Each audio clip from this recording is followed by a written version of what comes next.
feeding pigs is pretty expensive. I actually give our pigs non-GMO feed, and it's actually cheaper because of where I get it than buying regular pig feed. I'm just super, super lucky.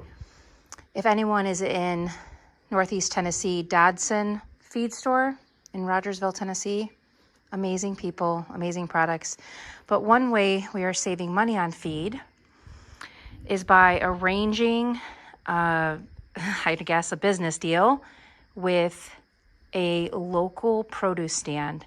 Now, our neighbor George actually arranged this because he goes and he buys produce from these people all the time. And he asked them, he said, hey, what do you do with all your bad produce? And they're like, well, we throw it out back in a compost pile. And we're like, bonus. So he said, what would you do if we brought you buckets?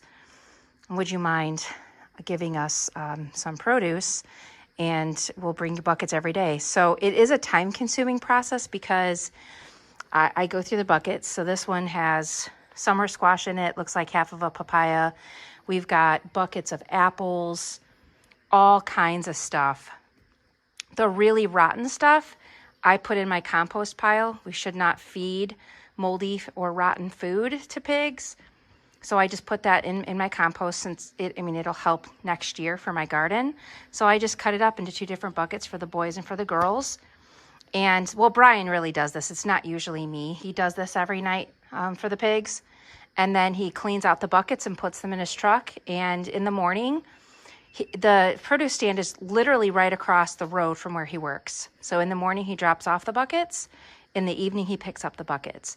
And I give them every Friday farm fresh eggs from my farm, and as a thank you for doing this and helping our pigs. Plus, it's good stuff for them to be eating.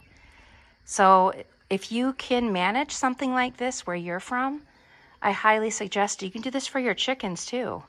So George gets some of this stuff to feed to his chickens, and we get a lot of it, most of it, for our pigs.